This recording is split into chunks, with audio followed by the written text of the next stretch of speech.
The time it would take for the Earth to absorb all the space junk in its orbit is highly dependent on a number of factors, such as the size and altitude of the debris, the shape and orientation of their orbits, and the density and composition of the Earth's upper atmosphere.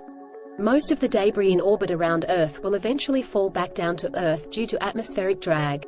However, the rate at which this occurs varies depending on the altitude of the debris. Debris in low Earth orbit, LEO, typically below 1,200 km, experiences greater atmospheric drag and therefore falls back to Earth more quickly than debris in higher orbits. Some smaller debris will burn up in the Earth's atmosphere upon re-entry, while larger debris may survive and impact the surface. It's also worth noting that some debris may remain in orbit for centuries or even millennia, depending on their altitude and the stability of their orbits.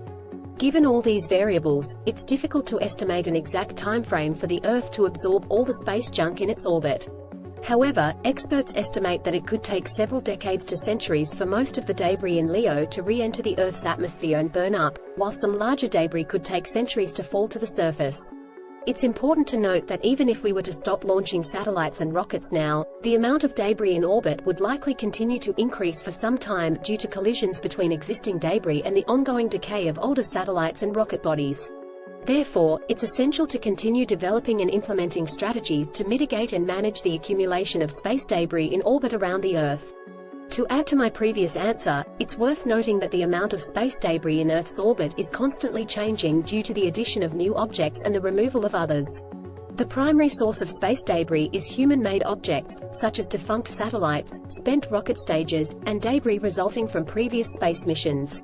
In recent years, the number of satellites being launched into orbit has increased significantly, especially with the rise of mega-constellations of small satellites, which could contribute significantly to the accumulation of space debris.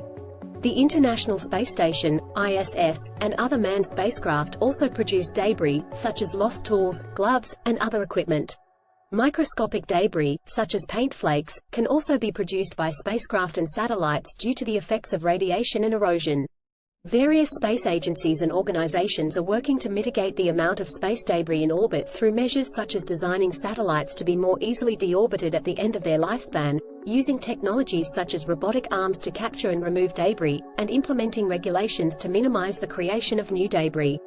In summary, the amount of time it would take for Earth to absorb all the space junk in its orbit is difficult to estimate due to various factors, and even if we stopped launching satellites and rockets now, the amount of debris in orbit would continue to increase for some time due to the decay of existing objects.